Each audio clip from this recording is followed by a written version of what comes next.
Holy Spirit. I need you. I need you.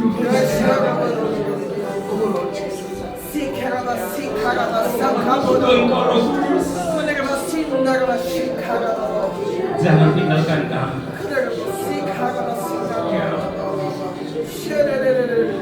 Holy Spirit anointed us. Holy Spirit anointed us. Thank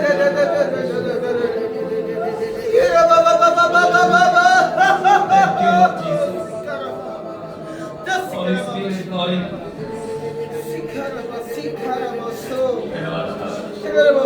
Holy Spirit.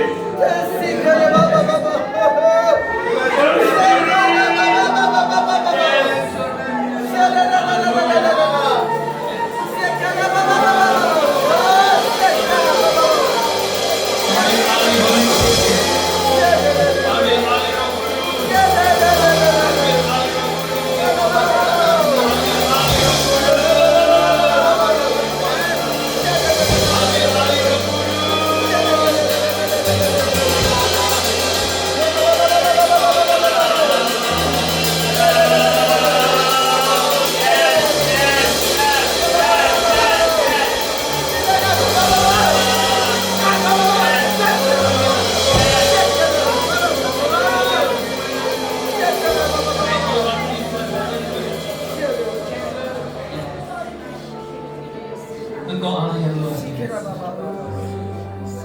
Tanpamu kami tidak bisa melakukan apa-apa. Roh Kudus, Engkau hadir di tempat kami. Engkau merawat setiap kami.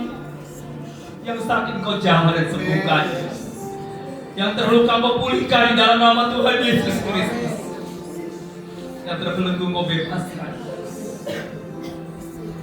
Yang bermasalah Engkau berikan jalan keluar. Karena kami percaya Roh Kudus, hanya Engkau adalah kami satu-satunya. Tidak ada Allah yang lain. Roh Kudus berbicaralah pada malam hari ini. Kami rindu sesuatu ilahi terjadi. Kami rindu kebangunan rohani terjadi. Setiap pribadi lepas pribadi melalui perjumpaan pribadi dengan Kristus, perjumpaan pribadi dengan Roh Kudus. Haleluya. Terima kasih Roh Kudus. Ambil alih dan biar Engkau yang berkata-kata, bukan hamba-Mu Tuhan, biar Roh Kudus yang berkata-kata untuk menceritakan dan menyampaikan kebenaran firman-Mu. Dan urapi hamba-Mu ini Tuhan, dan kuasa dari tempat yang maha tinggi Bapa. Terima kasih Tuhan Yesus. Haleluya. Di dalam nama Tuhan Yesus Kristus, sama-sama yang sepakat katakan, beri kemuliaan bagi Tuhan Yesus Kristus, Raja di atas segala raja. Bagi dasar kami. Haleluya.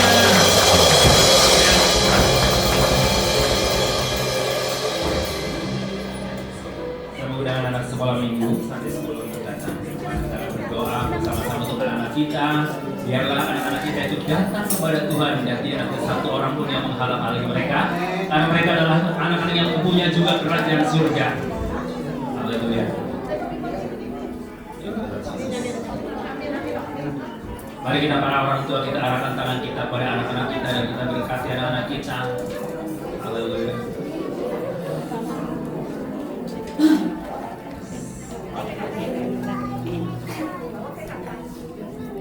Mari kita bangkit sekali lagi dan kita arahkan tangan kita pada anak-anak kita. Bapa di dalam surga, kami menyerahkan anak-anak kami ke dalam tangan Tuhan. Mereka adalah anak-anak yang membutuhkan kasih Tuhan. Mereka anak-anak yang membutuhkan cinta Tuhan, karena mereka juga memiliki kerajaan surga sama seperti kami orang dewasa. Mungkin menurut dunia mereka adalah anak-anak, tetapi mereka adalah orang-orang yang berhak untuk menjadi ahli waris kerajaan surga, sehingga mulai hari ini tidak ada satu kuasa pun yang berani merebut mereka dari tangan kasih Bapa. Cover mereka dengan kuasa darah-Mu, biar anak-anak ini bertumbuh menjadi anak-anak yang cinta Tuhan, anak-anak yang diberkati dan dipakai Tuhan luar biasa, dan anak-anak yang hebat. Dan kami serahkan anak-anak ini ke dalam tangan Tuhan, dan juga para orang tua yang mendidik, yang mengasuh, yang dititipkan oleh Tuhan untuk menjadi tempat berlindung, untuk menjadi tempat di mana mereka bercengkerama dan mereka hidup bersama-sama dengan keluarga, agar mereka menjadi anak-anak yang sungguh-sungguh dipakai Tuhan luar biasa. Terima kasih Tuhan Yesus, kami menyerahkan anak-anak kami ke dalam tangan Tuhan, di dalam nama Yesus Kristus kami berdoa. Haleluya. Amin. Haleluya. Tuhan Yesus memberkati. Salam semuanya. Shalom. Apa kabar kucing? Baik. Baik, luar biasa. Luar biasa ya. Amin. Luar biasa ya. Amin. Ya, terima kasih banyak untuk kesempatan yang luar biasa pada hari ini dan terima kasih Pastor P5 ya, P5 dan terima kasih untuk juga Saudara Chris yang sudah selalu berkomunikasi dengan anak rohani saya yaitu Rafael. Dan luar biasa hari ini saya berada di tempat ini dan memang saya sudah lama ya untuk rindu untuk datang ke Kucing ya, tapi kapan waktunya saya tidak tahu. Tapi ketika saya di Johor dan kemudian anak rohani saya bilang, "Papi bisa ke Kucing nggak sama ke Kucing?" Saya bilang, "Oke, saya harus terbang ke Kucing ya kan." Sebenarnya kalau kita mau main ngapain sih ya? Karena jujur Indonesia jauh lebih indah. Ya, Indonesia jauh lebih indah. Pantai-pantainya luar biasa ya. Saya pergi ke Jepang juga, Jepang memang indah, tapi pantai-pantainya tidak sebagus Indonesia. Ya, Indonesia memang wonderful island ya, wonderful country ya. Untuk pantai-pantainya keren-keren ya. Saudaraku, kalau untuk main ngapain ya? Kalau untuk main saya nggak ke Kucing. Tapi karena saya punya hati untuk Kucing dan saya percaya bahwa Kucing adalah kota yang akan dimenangkan oleh Tuhan Yesus Kristus. Amin. Haleluya. Nama saya Yeremia Romelani dan asal saya dari Jawa Tengah, Indonesia dan lahir di Jawa Tengah. Dan kemudian saya dibesarkan dari keluarga Muslim, ya. Dan umur pada waktu ayah saya pada waktu saya masih kecil ya, dari umur sampai umur 18 tahun saya ya bergelut dengan agama saya. Jadi saya seorang yang sangat fanatik juga. Dan saya paling benci banget sama orang Kristen. Jadi makanya kalau sekarang orang Kristen membenci saya, orang Muslim membenci saya, ya dulu juga saya membenci mereka, ya kan? Jadi ya udah biarin aja. Memang itu udah artinya udah di dalam Alkitab. Alkitab katakan bahwa kita itu seperti domba yang diutus ke tengah. Yes, serigala itu buas atau Cina. Amin. Buas kan? Nah kalau buas berarti bahaya itu tidak. Dan pengikut Yesus itu di dalam bahaya. Ya, ada resiko yang harus dihadapi oleh pengikut Yesus. Kenapa? Karena dunia membenci Yesus. Saya pun waktu itu membenci Yesus dan gak suka dengan Yesus, gak suka yang namanya orang Kristen. Bahkan saya pernah melemparin batu sama orang Kristen. Teman saya waktu itu istri saya lempar dari atas, bocor kepalanya. Ya, untung, puji Tuhan bukan untung ya, kasih karunia menangkap saya. Ya. Saya umur 12 tahun diinjil oleh kakak saya. Jadi perjalanan kakak saya gini. Saya dilahirkan dari keluarga besar dan sama sekali tidak mengenal Tuhan Yesus Kristus. Bahkan kakek saya pada waktu mau meninggal dia katakan begini, anak cucu saya jangan ada satupun yang menjadi percaya Yesus. Dan itu udah mau meninggal. Dia memberikan pesan wasiat. Nah pesan wasiat buat orang Jawa itu sesuatu yang sangat dipegang dan tidak boleh diganggu-gugat. Nah, saudaraku, tidak boleh diganggu-gugat, tidak boleh ada yang meng-cancel.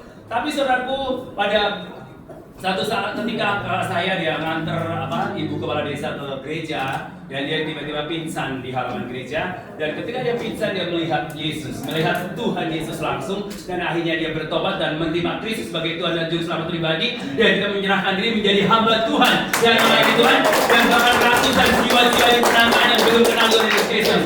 Dan setiap dia pulang ke rumah dan selalu diberitakan Injil. Dari umur 12 tahun saya diberitakan Injil oleh kakak saya. Dan saya selalu menghindar dan selalu menolak dan saya tidak mau mendengarkan Injil. Karena buat saya Yesus itu bukan siapa-siapa. Yesus itu seperti dongeng, isapan jempol, sehingga saya tidak yakin dengan Yesus. Dan bahkan saya pernah berkata, Yesus masa dia manusia biasa bukan Tuhan. Nah wajar kalau sekarang juga ada orang-orang yang nggak percaya bahwa Yesus adalah Tuhan. Saya juga pernah mengalami seperti itu.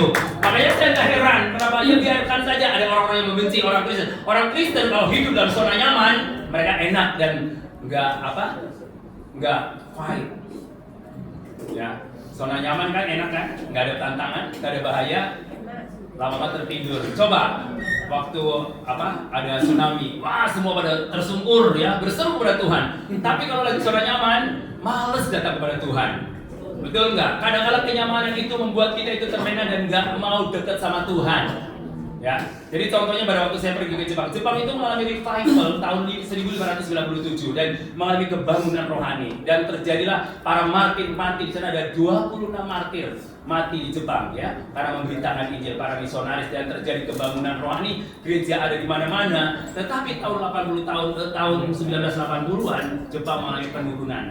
Akhirnya mengalami kayak gereja yang mengalami sebuah buku yang mereka sudah kurang lagi percaya kepada Roh Kudus ya, dan mereka lebih mengandalkan logik karena mungkin high-tech-nya terlalu tinggi dan semua serba nyaman, gaji tinggi, ya kan, hidupnya sejahtera, semua alat transportasi terjamin, ya kan, sumber kesehatan dan keamanan terjamin, ya. Tapi saudaraku yang kasih dalam Tuhan, karena kesona nyamanan ini banyak iman Kristen yang akhirnya tidak bertumbuh. Karena Alkitab berkata bahwa iman itu akan bertumbuh karena ya. Tapi kan nggak semua orang Kristen setia dianiaya kan? Siapa yang setia dianiaya? Katakan. Tidak ada ya, tidak ada. Saya juga enggak, ya normal, saya normal, manusia normal, saya nggak mau dianiaya. Kalau bisa saya mau hindar dari penganiayaan. Nah, saudara-saudaraku yang kasih dalam Tuhan Yesus Kristus, dan akhirnya saya umur 18 tahun saya menerima Kristus sebagai Tuhan dan Juru Selamat pribadi, dan sejak itu saya menyerahkan hidup saya menjadi melayani Tuhan dan sampai hari ini. Dan aku selalu berkata bahwa sekali Yesus tetap Yesus dan selamanya tetap Yesus, tidak akan pernah tergantikan oleh siapapun.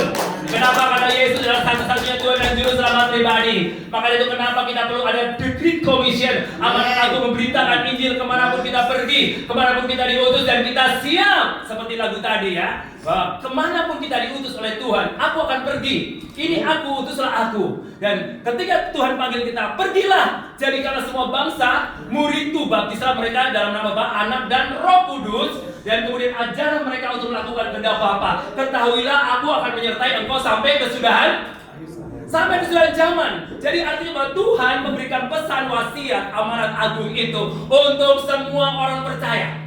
Bukan hanya untuk para pastor, bukan hanya orang bertingkat sarjana teologi, Master of Arts atau Master of Teologi, atau mungkin S1, S2, S3, STR, ya. Sampai gelarnya terlalu banyak, bahkan banyak orang yang karena gelarnya terlalu banyak membuat dia takut memberitakan Injil. Kenapa? Karena banyak mikir, saudaraku. Makanya orang yang gak punya gelar karena lebih berani. Seperti kakak saya gak punya gelar, tapi lebih berani, ratusan jiwa dimenangkan oleh Tuhan dan dibaptis. Dan bukan pindahan gereja, mereka benar-benar murni belum mengenal Tuhan dan menjadi percaya kepada Tuhan Yesus Kristus. Nah, itu baru namanya menjala jiwa. Nah, banyak gereja sekarang menjala jiwa yang sudah dikolam orang. Alasannya salah sendiri, tidak merawat dengan baik, makanya dombanya pindah cari rumput yang lebih hijau. Katanya rumput tetangga lebih enak daripada rumput sendiri. Karena kenapa terjadi seperti itu? Karena ada banyak jemaat yang hanya menjadi follower. Tahu follower? Hanya pengikut. Dan Yesus berkata ketika dia panggil Petrus, panggil Yakobus, pada waktu dia bertemu di Danau Galilea di tepi pantai, dia katakan apa? Mari ikutlah. Terus kamu akan kujadikan penjala manusia. Jadi bukannya mari ikutlah aku, titik, no, ada kelanjutannya, bahwa kamu akan kujadikan penjala manusia. Penjala manusia artinya berarti kita menyampaikan sesuatu kepada orang-orang sekeliling kita bahwa kita mengalami perjumpaan pribadi dengan Kristus. Dan sejak saya berjumpa dengan Yesus, dan saya tidak pernah berhenti sedikit pun untuk memberitakan Injil. Saya pernah ditampar, saya pernah hampir dibunuh ya karena memberitakan Injil. Tapi saya tidak gentar sedikit pun. Karena apa? Ketika jasmani saya mati dan rohani saya kembali kepada Bapa di surga, roh saya, ya kan? Hidup yang kekal. Amin.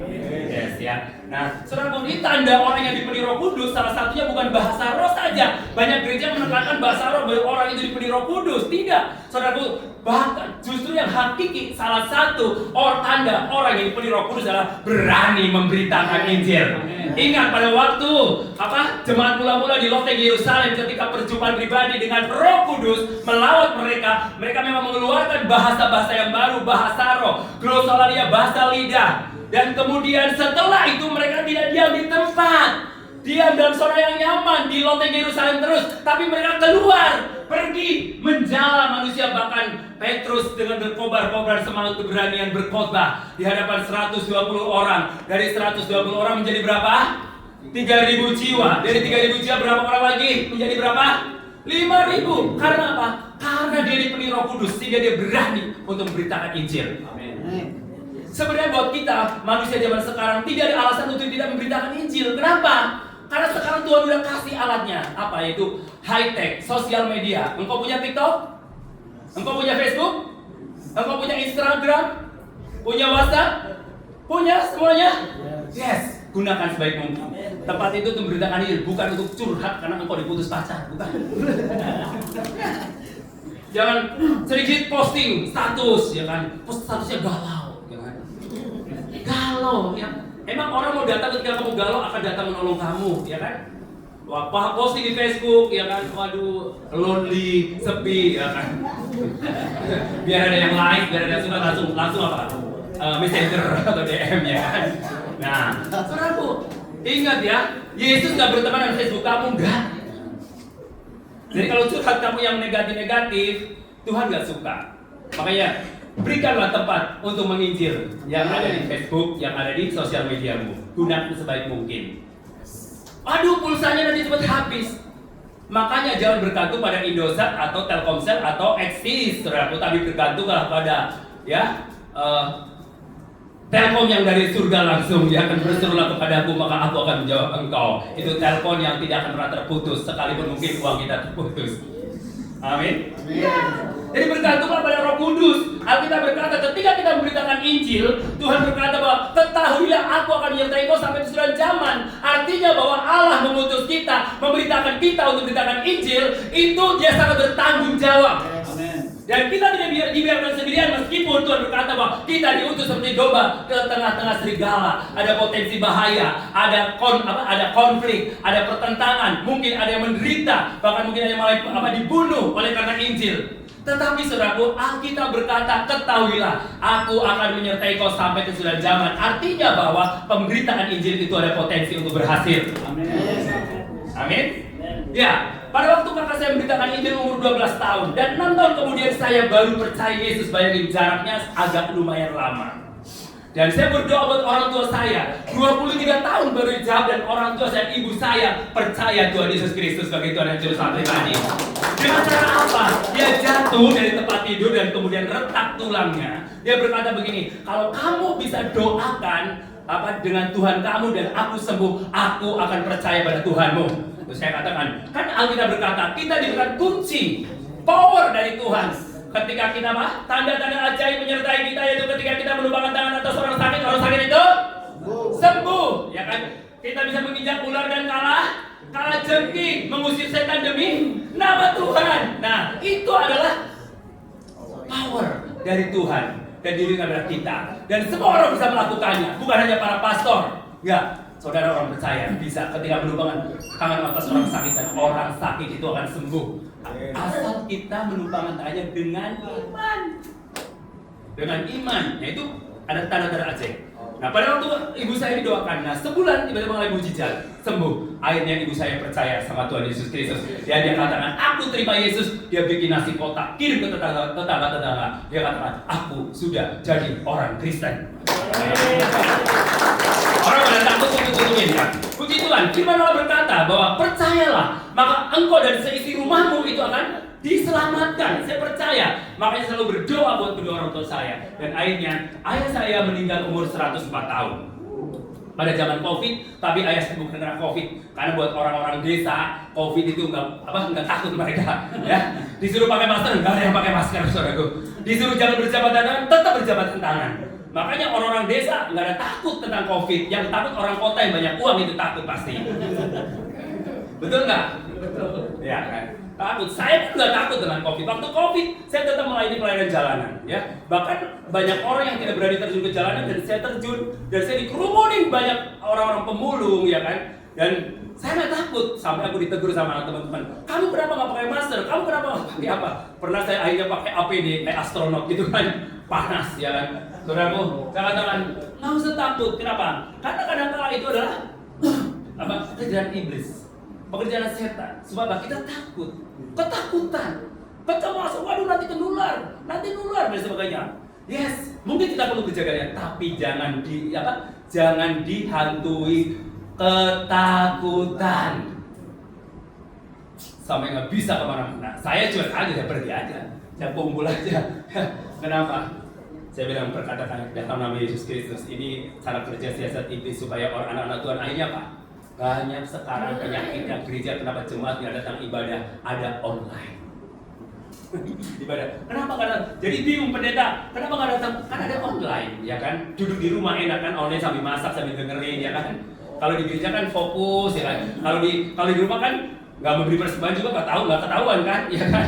Duduk. Nah, saudaraku, akhirnya banyak, ya itulah cara kerja iblis supaya anak-anak Tuhan itu semakin menjauh dengan Tuhan. Akhirnya banyak Mungkin kegiatan rohani di stop karena ada COVID. Nah, saudaraku yang terkasih dalam Tuhan Yesus Kristus, dan apa yang kita lakukan setelah kita menerima Kristus? Jadi kita itu ada setelah dipanggil oleh Tuhan, kita diselamatkan dan kita harus mengerjakan sesuatu apa yang menjadi tugas dan tanggung jawab kita sebagai anak-anak Tuhan. Ya, yuk kita baca Yeremia 29 ayat 11 ayat 7. Ya, Yeremia 29 ayat 7. Ya, saya akan baca bersama-sama. Kita akan baca 2, 3. Usahakanlah kesejahteraan kota kemana kamu aku buang, dan berdoa untuk kota itu kepada Tuhan, sebab kesejahteraannya adalah kesejahteraanmu. Ya. Jadi saudara berbicara kota. Nah, saudara tinggal kota kucing. Siapa yang bertanggung jawab atas kota kucing? Siapa yang bertanggung jawab? Ya, orang-orang kucing lah, masa orang Indonesia, kan? Orang-orang kucing yang sangat bertanggung jawab untuk kota itu, yang berdoa untuk kota itu, karena ketika kota itu sejahtera dan hidupmu juga akan mengalami kesejahteraan. Jadi yang bertanggung jawab untuk kota itu adalah orang-orang kucing. Dan saudaraku, kenapa kita anak-anak Tuhan yang harus bertanggung jawab atas kota kita? Karena nasib daripada kota itu ada di tangan anak-anak Tuhan, ada di tangan para pemimpin rohani. Kenapa? Karena pemimpin rohani itu pemegang otoritas tertinggi di sebuah kota. Amin. Bukan sebuah gereja ya, sebuah kota. Jadi kalau gereja terlalu kecil, denominasi terlalu kecil, tapi sebuah kota. Kenapa? Karena target kita adalah memenangkan kota. Bagaimana kota itu dimenangkan? Ketika umat Tuhan bersatu. Saya diberikan pemahaman sama Tuhan gini. Waktu itu Tuhan berkata begini. Apa serigala ada lubangnya, tapi anak manusia tidak ada tempat untuk meletakkan kepalanya. Kenapa, saudara? Karena gereja Tuhan, tubuh Kristus belum menyatu. Karena ada tangannya ada di johor, kakinya dari kucing, ya kan? Terus kemudian apalagi? Ya, perutnya ada di mana? Saya tidak tahu. Mungkin ada di mana lagi, di Sabah. Jadi udah terpisah-pisah. Makanya Yesus berkata nggak ada tempat untuk meletakkan kepalanya. Dan Tuhan akan datang ketika tubuh Kristus itu sudah menyatu, tangannya jadi satu. Nah, ada tempat untuk meletakkan kepalanya. Yesus datang karena Dia adalah kepala gereja, kepala tubuh Kristus. Tubuh Kristus itu siapa? Saya dan saudara adalah tubuh Kristus. Ketika tubuh Kristus pasti terpisah-pisah, maka Yesus tidak akan segera datang. Meskipun Alkitab berkata, bertobatlah sebab kerajaan Allah sudah dekat. Dari dulu Yesus berkata di dalam pelayanannya sampai hari ini. Kenapa Yesus gak datang-datang, ya kan? Itu bicara apa, saudaraku? Bukan bicara akhir zaman. Bukan bicara apa? Kedatangan Tuhan yang kedua kalinya. Tapi bicara apa? Akhir hidup kita. Kita nggak tahu kapan datang waktunya. Tuhan menjemput kita dan mengakhiri hidup kita. Dan Tuhan mengatakan bahwa tugasmu sudah selesai di muka bumi ini. Dan Tuhan angkat saudara. Nah, itu kenapa kita harus berjaga-jaga. Karena kita tidak tahu kapan kita akan mengalami kematian. Tetapi pada umumnya semua orang akan mengalami kematian. Oleh sebab itu kita harus berjaga-jaga dan berdoa sehingga sekali waktu Tuhan menghampiri kita untuk mencabut nyawa kita dan kita sudah siap. Dan kita sudah melakukan sesuatu untuk Tuhan. Makanya yang menjadi persoalannya bukan berapa lama kita menjadi orang Kristen. Itu tidak jadi ukuran. Mau saudara dari sejak lahir keprot saudara orang Kristen, panggilnya Yesus, misalnya Yesus, ya kan? Ada nggak bayi kita langsung panggil Yesus? Ya, dilahirkan dari keluarga Kristen itu tidak menjadi jaminan.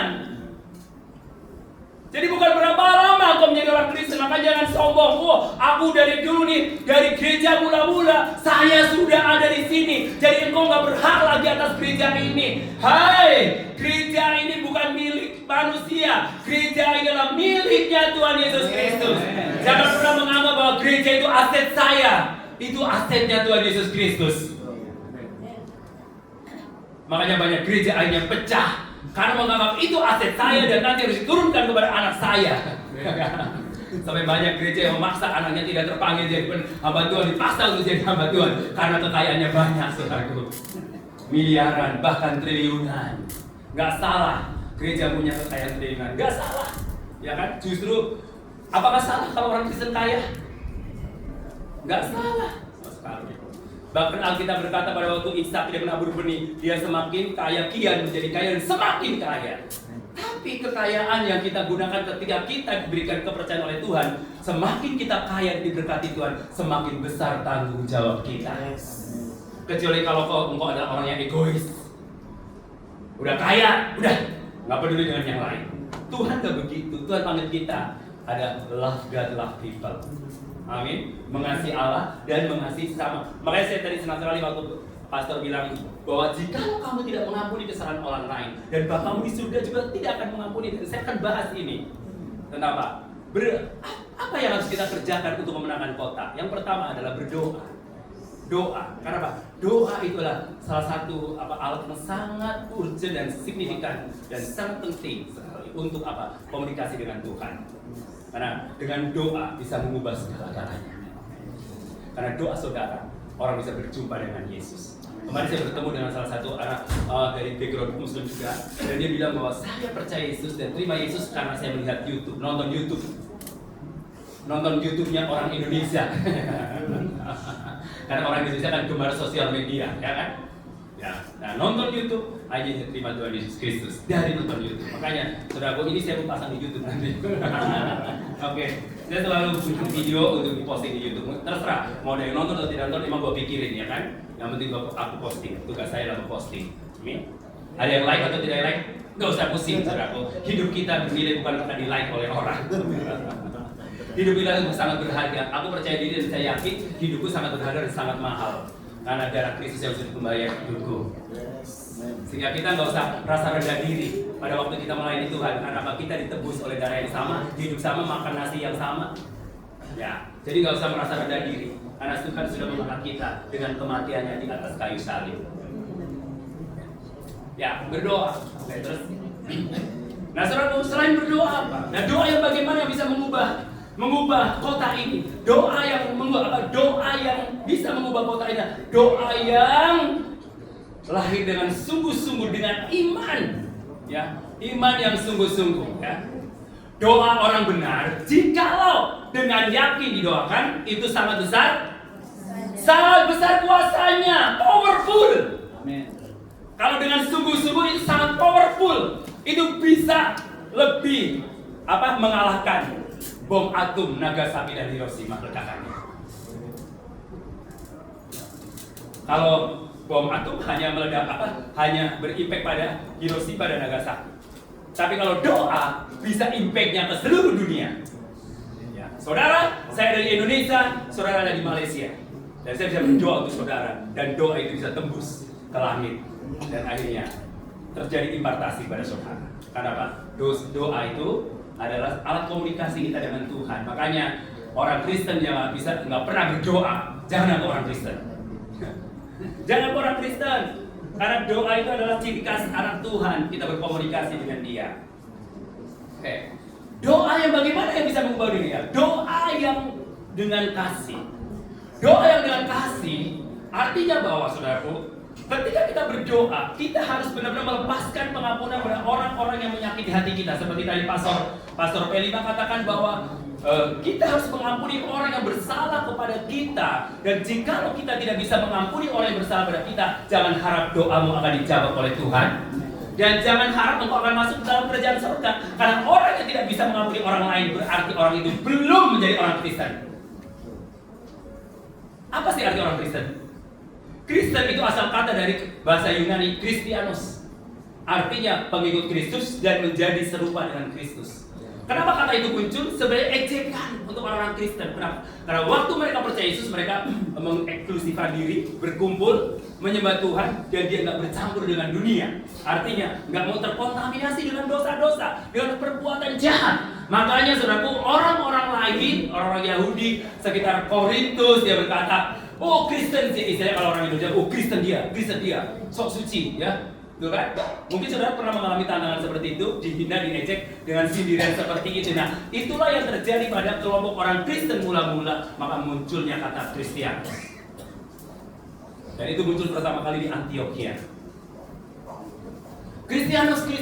Nah, ketika kita sudah mengaku bahwa saya adalah orang Kristen, berarti itu tanggung jawab kita ada dua. Satu, kita pengikut Kristus. Dua, adalah hidup kita harus menjadi serupa dengan Kristus. Sebenarnya kekristenan itu bukan agama. Cuma karena di Indonesia saya harus ada agama, makanya saya harus ada daftarkan agama saya adalah agama Kristen. Tapi di Malaysia IC-nya ada agama nggak? Ada juga, ya. Ada juga, ya kan? Karena kalau di Barat udah nggak ada. Saya tanya, oh no, nggak ada. Di IC-nya nggak ada, di identitasnya nggak ada agama. Kan agama itu bicara apa? Privacy, relasi dia dengan Tuhan. Mau saudara pakai kalung salib yang besar, ya kan? Itu nggak menjamin Tuhan nggak kagum. Berarti dia rohani banget, atau mungkin enggak.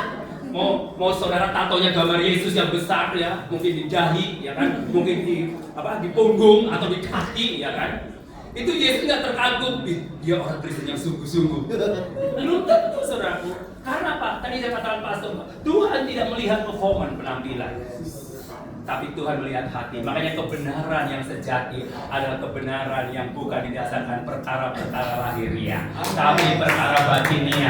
Oleh sebab itu kenapa aku percaya itu? Karena kebenaran di dalam Kristus itu tidak didasarkan perkara-perkara yang kelihatan, tetapi perkara yang tidak kelihatan. Meskipun penampilanmu mungkin seperti preman, tapi hatimu seperti Hello Kitty. Ya, lemah lembut, ya kan? Ada orang yang penampilannya wajahnya Rambo, tapi hatinya Rinto. Iya, hatinya Hello Kitty kan, yang lemah lembut atau gitu. Ada orang yang kelihatannya Hello Kitty, tapi hatinya Rainbow, ya kan? Ya, makanya banyak orang Kristen yang munafik. Tahu munafik? Muka nabi, pikiran kriminal. Jadi kelihatan alim seperti nabi, ya kan? Oh, profetik, ya kan? Terus kemudian rohani. So, aduh holy. Pokoknya nilai orang lain, kamu mah nggak holy. Aku paling holy. Kau nggak layak naik ke mimbar karena kamu nggak holy. Saya mau tanya, yang berhak menghakimi holy dan tidak holy itu siapa? Tuhan. Ya, makanya dan Tuhan kita itu tahu banget mana yang holy dan mana yang tidak holy. Dan ukuran holy itu tidak bisa diukur dari gaya. Tidak, saudaraku. Oh, orang Jawa tenang. Oh, lemah lembut berarti dia holy. Tidak, saudaraku. Oh, orang Sumatera Utara. Oh, dia kasar berarti dia tidak holy. Oh, orang apa? Orang Dayak. Oh, suka kasar mungkin. Berarti dia tidak holy. No. Tuhan lihat hati kita. Karena kebenaran yang sejati tidak didasarkan apa yang kita tampilkan, tapi kebenaran batiniah yang sifatnya abadi, yang tidak bisa tergantikan oleh apapun, ya. Saudara mau nyuap dengan uang yang banyak, persembahan yang banyak pada pastor, dia dikatakan, dia holy banget. Nggak akan terpengaruh, karena Kristus itu nggak bisa disuap dengan uang, karena dia nggak butuh uang. Ya, yang butuh uang siapa? Saya dan saudara. Dia kan yang butuh uang. Siapa yang butuh uang di sini? Semua butuh uang. Semua butuh ringgit. Tapi ringgit bukan segala-galanya. Yes. Makanya jangan ringgit itu jangan dipersuara oleh saudara. Bertuanlah kepada Tuhan. Carilah dahulu kerajaan Allah dan kebenarannya, maka ringgit akan ditambahkan kepadamu. Walaupun tadi ringgit saya hilang tadi di Johor, ya, dompet saya hilang. Tuhan, saya kan udah mencari Tuhan, tapi kok hilang? Nah itu kan, apakah saya berdosa Tuhan? Ya kan, saudara, ya nggak apa-apa. Terus aku bilang, Tuhan, oh ya, mungkin saya harus menabur untuk Johor. Jadi ada orang miskin yang menemukannya, dia mungkin lebih membutuhkan daripada saya, ya, karena saya masih punya banyak uang. Sombong banget ya kan? Sombong banget. Nanti pada minta kan? Aku punya banyak uang. Kenapa? Karena ayah saya adalah owner BCA, pemegang saham terbesar BCA. Jadi uangku nggak akan pernah habis. Tahu BCA? Bank Sentral Allah. Makanya saudaraku, kalau saudara bergantung pada BCA yang dibuat oleh manusia, itu akan habis, bisa dibobol oleh pencuri. Tapi BCA yang di Bank Sentral Allah, saudara tidak akan terbobol, karena terjaga aman dan terlindungi. Makanya tabunglah uangmu kepada Bank Sentral Allah, maka engkau tidak akan pernah kehabisan. Ya tabunglah uangmu pada bank sentral Allah ya. Ketika kau sudah gajian, tabung ke bank sentral Allah ya. Bantu orang miskin, bantu orang susah, bantu pekerjaan Tuhan, bantu para misionaris. Mungkin waduh, nanti kan uang saya habis. Ingat gak? 5 ditambah 2 sama dengan berapa? Dibagi 5.000 sama dengan berapa? Hah? Berapa? 5 ditambah 2 bagi 5.000 sama dengan berapa? 12 bakul. Itulah matematikanya Tuhan Yesus. Luar biasa kan? Coba tanya, siapa guru matematika di sini? Bingung nggak? Masuk akal nggak? 5 ditambah 2 bagi 5.000 berapa harusnya secara ilmu matematika? 0,00000 sekian ya. Tapi matematika Yesus tidak begitu. Makanya Yesus dapat apa? Nggak lulus matematikanya. Nilai ujiannya adalah D, fail. Tapi wah, dia hebat kimianya A+. Kenapa? Dia dapat mengubah air menjadi anggur. Terus dia renangnya A++. Disuruh renang di air malah jalan dia. Itulah Yesus. Jadi apa yang tidak masuk akal menurut ukuran manusia dan bagi Tuhan itu terlalu kecil. Makanya buat soal uang, buat Yesus itu kecil. Kalau Tuhan sudah utus, jangan pusing dengan uang. Siap, aku pergi, I will go. Yes. If you perintahkan untuk utus saya, send me, ya kan? Kemanapun pergi, aku pergi. Siap, diutus oleh Tuhan. Waduh, tabunganku tinggal sedikit. Nah, banyak alasan ketika akan disuruh. Waktu saya mau diutus ke Jepang itu biaya hidupnya sangat tinggi. Ya, 1 bulan itu 25 juta. Dan saya tidak tahu siapa-siapa di sana. Dan saya tidak kenal siapa-siapa. Sampai anak saya pada waktu saya ajak sama istri saya selama kurang lebih 12 hari di Jepang sebelum meninggalkan saya. Dan anak saya bilang gitu, Papa nanti di Jepang mau tinggal di mana? Terus Papa udah punya uang belum untuk Indonesia dan untuk Papa di Jepang? Dan saya nggak mau Papa itu nanti terlantar. Aku bilang sama anak saya, don't worry, aku punya Tuhan yang luar biasa. God enough for me, Christ enough for me, dan Christ enough for my family. Don't worry. Yes. Hari ini saya bisa pulang dan malah baru pulang udah ke Johor lagi. Ya, udah ke Johor lagi, ya kan? Ke Kucing lagi ya kan? Kenapa?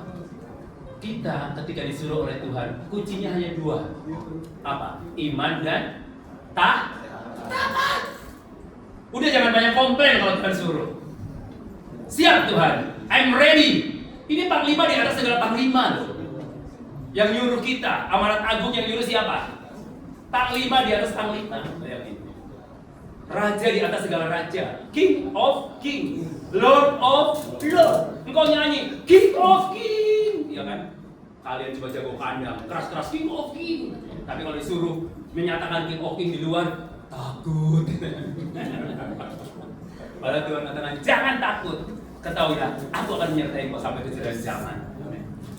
Oke, saudaraku. Nah, berdoa di dalam kasih. Jadi saudaraku, ketika kita doa, kita lepaskan pengampunan dari orang-orang yang menyakiti kita. Love God, love people, kayu salib, the cross. The cross ini adalah vertikal hubungan dengan siapa? Dengan Tuhan. Horizontal hubungan dengan. Jadi kekristenan itu bukan agama, tapi kekristenan itu bicara relationship, hubungan. Makanya Alkitab berkata, jikalau hidup agamamu tidak lebih baik daripada orang Farisi atau ahli Taurat atau orang Saduki, maka akan sia-sialah. Artinya bahwa saudaraku, ketika engkau percaya Yesus, berarti kau harus cross, salibkan egomu, kesombonganmu. Biar apa? Engkau humble, rendah hati. Orang yang rendah hati ketika direndahkan, dia tetap tersenyum. Ketika dipukul pipi kiri, berikan. Ya, bisa nggak? Bisa nggak? Kalau belum bisa, jangan mengaku orang Kristen. Gak titik. Gak ada kompromi. Gak bisa Pak, saya kan masih manusia. Siapa yang bilang kamu Tuhan? Saya masih manusia, punya daging lemah. Roh memang penurut, tapi daging lemah. Itu selalu jadi alasan. Kekristenan itu bukan bicara soal agama, bicara soal hubungan. Jika kamu berkata, I love you Lord, aku mengasihi Tuhan, saudaramu nangis-nangis, mau air matanya sampai 1 ember, itu gak ngaruh kalau saudara masih tetap punya kebencian dengan sesama. Karena apa? Tuhan berkata begini, sama saya aja yang tidak kelihatan engkau gak sayang, apalagi pada manusia yang yang manusia yang kelihatan itu kok gak bisa buktikan. Yang sama yang Tuhan yang gak kelihatan, gak mungkin dia bisa lakukan. Yang kelihatan aja gak bisa, apalagi yang tidak kelihatan. Makanya kunci daripada kekristenan bicara relationship, hubungan dengan siapa? Hubungan dengan Allah dan dengan sesama. Kasihlah Tuhan Allahmu dengan segenap hatimu, dengan segenap kekuatanmu, dengan segenap jiwamu dan akal budimu, dan kasihlah sesamamu manusia seperti Mana yang lebih utama? Hukum pertama mengasihi Tuhan atau hukum mengasihi sesama? Ya? Mengasihi Tuhan, rohani banget kalian ya. Sama-sama penting, karena ini nggak bisa dipisahkan. Cross disempurnakan di atas kayu salib. Sama-sama penting. Saudara rajin ke gereja, ya, rajin melayani, tampil di depan, ya. Itu gak jaminan. Karena apa? Ketika hubunganmu dengan sesama rusak, semuanya yang kau lakukan itu nol, sia-sia. Makanya perbaikilah hubungan dengan sesamamu. Kalau kau saat ini punya musuh, mungkin dengan suamimu, istrimu, atau dengan anak-anakmu, atau dengan tetanggamu. Karena jika kau tidak mengampuni, Bapamu di surga juga tidak akan mengampuni dosa kita. Makanya saya pernah studi saya itu tentang terapi akar pahit dalam perkembangan Kristenan. Ya, kenapa? Karena banyak orang Kristen yang punya kepahitan sama pendetanya, ya kan? Pendeta serba salah, ya, kurus, pendeta kurang beriman, kurus, ya kan? Kegemukan, pendeta kurang bawa puasa, ya kan? Kegemukan segala macam lah, ya kan? Ketika dia naik mobil, jangan-jangan pakai uang gereja dia. Ketika jalan kaki, pendeta kurang iman, miskin. Serba salah kan? Karena apa? Punya jemaat yang hatinya belum beres. Kalau hatinya sudah beres, pendeta semakin naik mobil, kita senang. Hebat pendeta kita punya mobil, ya kan? Setidaknya kalau kamu jalan kaki, pendeta lewat, kamu bisa numpang. Ya, amin. Iya. Kalau ada tetangga kita lebih kaya dari kita bersyukur, jangan sakit hati. Aduh, kenapa dia lebih kaya? Nanti fitnah sana, fitnah sini, jangan-jangan dia korupsi ya. Ada teman yang uangnya lebih banyak, kita iri hati, gak fitnah sana, fitnah sini, saudaraku. Nah, kita bersyukur kalau teman kita lebih kaya dari kita. Minimal dia gak akan utang sama kita. Amin. Gak akan pinjam sama kita, betul gak? Hidup itu simple, gitu aja kok repot. Katakan kiri kanan, hidup itu simple, jangan repot. Yesus itu pelayanannya simple. Yang suka repot siapa? Manusia. Yesus coba santai banget, dia melayani di bait Allah sejam, dia langsung keliling ke Danau Galilea, dia refreshing sambil lihat, ada jiwa di situ. Lihat orang gila, ya kan, di kuburan, orang gerasa. Nah, saya mau tanya nih, saudara kan bilang, aku mengasihi, berikanku hati seperti hatimu yang penuh dengan belas kasihan. Nah, kalau saudara misalkan di depan rumahmu ada orang gila, apa yang kau lakukan? Ayo, saudara sudah nyanyi, berikanku hati. Jujur, apa yang kau lakukan?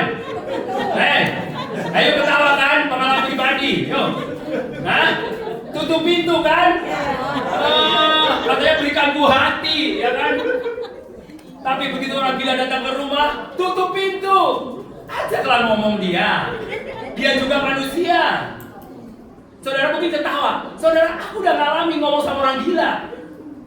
Orang gila itu lebih waras daripada orang waras. Saya pelayanan di jalanan orang-orang gila. Ya, ketemu orang gila saya bagi makanan. Nah, orang gila itu hebat. Saya pernah ketemu. Saya itu beli roti enak sebenarnya, mahal. Nah, saya kan tiba-tiba ketemu namanya, dia kenalan sama saya namanya Kopinko katanya, Kopinko. Mungkin dia suka komik Kopinko, cerita siapa begitu. Nah, akhirnya saya tawarin, kamu mau roti enggak? Dia bilang enggak. Kenapa? Saya sudah kenyang.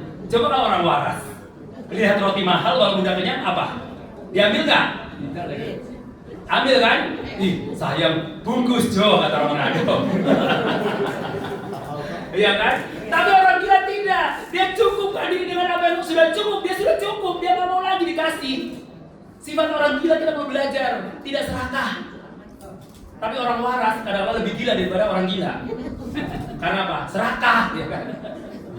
Udah kenyang, masih. Ya, kalau makan bareng nih, ketahuan, udah kenyang, masih terus. Yang lain nggak kebagian. Ya, nggak kebagian, ya kan? Tapi nggak ada di sini nggak ada. Cuma di sini mah bebas semua. Nggak ada di sini. Maksudnya nggak ada yang ngaku. Ya, saudaraku ya. Jadi pray, love. Nah, coba mengasihi sesama seperti diri kita sendiri. Nah, itu penting banget. Jangan kita mengaku Kristen kalau kita nggak mengasihi sesama kita. Makanya love God, love people. Kasih kepada Tuhan, kasih kepada sesama. Itu harus balance. Harus balance. Makanya karakter dengan karunia harus balance. Karakter karunia harus balance. Iman, pengharapan, dan kasih. Yang terlebih besar apa? Yes. Itu bicara apa? Karakter. Karunia itu bonus dari Tuhan. Makanya kalau dikasih karunia jangan sombong. Bersyukur, bukan untuk kesombongan. Akhirnya nanti jual belikan, karena bisa menyembuhkan, datang kepada saya, nanti bayar ya kan? Apa yang dikasih sama Tuhan cuma-cuma kita berikan kepada orang juga cuma-cuma. Saya punya tim rumah sakit. Kan kalau doain rumah sakit suka ada yang ngasih amplop kan. Nah, saya bilang sama tim, awas kalau dikasih amplop jangan diterima, bilang gitu. Karena tugas malah mendoakan. Orang sudah sakit, dia ngasih amplop gitu kan. Kan minimal buat dia hidup dia, ya kan. Tapi kalau ngotot ya kamu kasih, ayo persembahkan kepada pekerjaan Tuhan. Supaya ini jadi motivasi dia, doain rumah sakit bukan untuk cari uang, tapi melayani karena sebuah kehormatan. Makanya kalau melayani jangan pernah berpikir cari uang. Kalau mau cari uang, kerja atau usaha. Kalau melayani Tuhan kita harus give sacrifice. Tapi kalau usaha harus ada untung. Kalau melayani Tuhan jangan pernah berpikir untung rugi. Karena ini bukan bisnis, ini bicara jiwa. Makanya Yesus pada waktu bertemu orang gila, ya, orang gila di Gerasa, dia nggak mikirin untung rugi. Orang gila itu setan-setan pada ngomong, Yesus jangan binasakan aku, kemanain? Coba, kalau saudara lihat, pilih orang gila atau 2.000 ekor babi? Ayo kalau saudara, pilih siapa? Orang gila atau 2.000 ekor babi? Hah? 2.000 ekor babi lah. Betul nggak? Saya kalau disuruh pilih 2.000 ekor babi karena saya normal. Dikali berapa? 1 ekor babi berapa harganya? 7 juta. Kali 2.000. Jadi sama dengan 14 miliar. Bayangin, saudara untuk cari uang 14 miliar berapa? Bekerja berapa tahun untuk cari 14 miliar rupiah itu berapa ringgit? Hitung sendirilah. Ya, berapa tahun kita bekerja? 14 tahun. Tapi Yesus tidak melihat itu karena buat Yesus satu jiwa jauh lebih berharga daripada uang 14 miliar. Makanya dia suruh setan pergi tuh sono ke babi-babi. Hanya disembuhkan orang gila itu. Ketika disembuhkan satu orang gila itu memenangkan kota Dekapolis. 10 kota dimenangkan oleh satu orang gila yang bertobat. Amin. Saya bertanya, halo jemaat kucing, engkau orang gila atau waras? Mikir ya kan? Aku orang gila atau waras ya? Saya bilang begini saudara, orang gila aja yang dianggap sampah ketika bertemu dengan Yesus, hidupnya change, berubah 180 derajat dan dipakai Tuhan luar biasa. Dia gak sekolah teologi jadi dulu, enggak waktu itu. Gak jadi dokter dulu, kelamaan. Ketika dia disembuhkan, langsung Tuhan Yesus, dia mau ikut Yesus. Yesus, ikut kamu lah. Kan siapa sih gak tertarik dengan Yesus, betul gak? Kan sekarang kan kalau kita ada pendeta terkenal kan rebutan kan, betul gak? Rebutan ngintil kan, itu paling dekat duduk di sebelahnya, betul? Betul atau betul? Enggak ya? Di tempat sini enggak kan? Oh, good lah ya. Iya kan? Tapi orang gila itu mau follow Yesus, ngintil. Yesus bilang, sana. Kamu itu pergi, ceritakan apa yang terjadi pada kamu dalam Injil. Akhirnya apa? 10 kota dimenangkan. Dekapolis artinya 10 kota dimenangkan. Bayangkan hanya karena satu orang gila yang bertobat, ya. Makanya saya percaya ketika jemaat like House Church Kucing bersatu memberitakan Injil, melepaskan pengampunan, maka akan terjadi ledakan kebangunan rohani. Banyak jiwa-jiwa yang bertobat dan mengenal Tuhan Yesus Kristus. Ya, selain doa, selain kita mengasihi, kasih itu harus nyata, dibuktikan dengan tindakan. Jadi bukan NATO. NATO dan no action talk only, cuma ngomong doang. Ya, banyak orang Kristen yang jago ngomong, tapi dia nggak ngelakuin. Nah, itu yang disebut pengajar sesat. Jago ngomong, tapi nggak ngelakuin. No action talk only. No action. Jadi ada action. Apa yang kita lakukan? Saudaraku, ya ini ada beberapa yang bukan saya mau pamer. Maksudnya yang saya kerjakan bukan berarti saya sempurna. Tidak, saya masih banyak kekurangan. Makanya saya perlu belajar. Makanya saya datang ke Kucing untuk belajar sebenarnya, Pak. Belajar, kehidupan di Kucing bagaimana gitu ya. Makanya nanti perlu saya tinggal lama seminggu di sini. Ya kalau diterima. Biar aku bisa ke rumah panjang ya, jalan kemana gitu kan. Untuk saya belajar. Karena ketika saya ke sebuah kota, bukan berarti saya yang artinya selalu mengajar, tidak. Saya belajar juga dari kehidupan jemaat di mana saya layani. Saya datangin dari Kucing Jero, saya belajar ini kehidupannya begini. Kemudian waktu saya ke Jepang begini ya. Jadi masing-masing setiap kota atau country itu berbeda. Ya, berbeda. Apa yang baik kita ambil, yang tidak baik ya kita nggak usah ambil. Tapi saya percaya apa yang dari Tuhan itu pasti baik. Amin. Ya, lanjut. Nah, setelah berdoa, menyembah Tuhan, ya terus worship, loncat-loncat, jangan lupa bertindak, ya. Kita jangan di surga terus, ya. Kita masih mendarat di bumi, ingat ya. Jangan di surga terus, kita masih di bumi. Makanya Alkitab berkata, doa Tuhan Yesus, jadilah kehendakmu di bumi seperti di surga. Saya mau tanya, yang ciptakan, yang menciptakan suasana, ya suasana bumi seperti surga itu siapa? Ayo. Enak banget ya kalau Tuhan Yesus tahu semuanya. Ya udah kita diam aja biar Tuhan Yesus kerja. Betul nggak? Ya, siapa yang ciptakan? Kita dulu. Dan Yesus bersama dengan kita. Menyempurnakan apa yang kita kerjakan. Makanya apa? Allah turut bekerja dalam segala sesuatu untuk mendatangkan kebaikan bagi setiap orang yang mengasihi. Kalau semuanya Yesus yang ngerjain enak banget ya. Menatap kursi Yesus, terus kerja Yesus, duit datang ya kan, tuh nggak? Nanam padi Yesus, nanam sayuran Yesus ya kan, enak banget. Nah Tuhan itu amanat agung Yesus, ngapain ciptain kalian nyesakin bumi ini? Tuhan ciptakan kita supaya kita itu dipakai sebagai alatnya Tuhan. Tuhan bisa saja mengerjakan amanat agung tanpa saudara, bisa. Tapi Tuhan mau meresponi kita itu, meresponi panggilan Tuhan, callingnya Dia. Taat enggak kita sebagai umatnya? Itu kuncinya, saudaraku. Itu berita pentingnya. Makanya Paulus katakan sebab yang sangat penting telah kuterima apa yang dari Tuhan, yaitu bahwa Kristus mati karena dosa-dosa kita yang dikuburkan dan pada hari ketiga Dia bangkit. Nah, itulah kasih anugerah yang harus diberitakan. Oke lanjut. Ya, action kita. Lewatin praise and worship ya, praise and worship sudah tahu semua. Kenapa kita harus praise and worship ya kan? Ya, saya mau tanya, praise and worship itu dari siapa untuk siapa? Dari siapa untuk siapa? Ya. Kalau firman Tuhan dari siapa untuk siapa? Nah itu harus kita bisa membedakan. Nah saya mau tanya, praise and worship dengan firman Tuhan sama-sama penting nggak? Mana yang lebih penting? Praise and worship dengan firman Tuhan?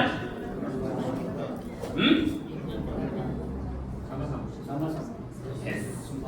Ya, saya mau jelasin sedikit. Banyak orang keliru. Oh, firman Tuhan lebih penting daripada worship. Itu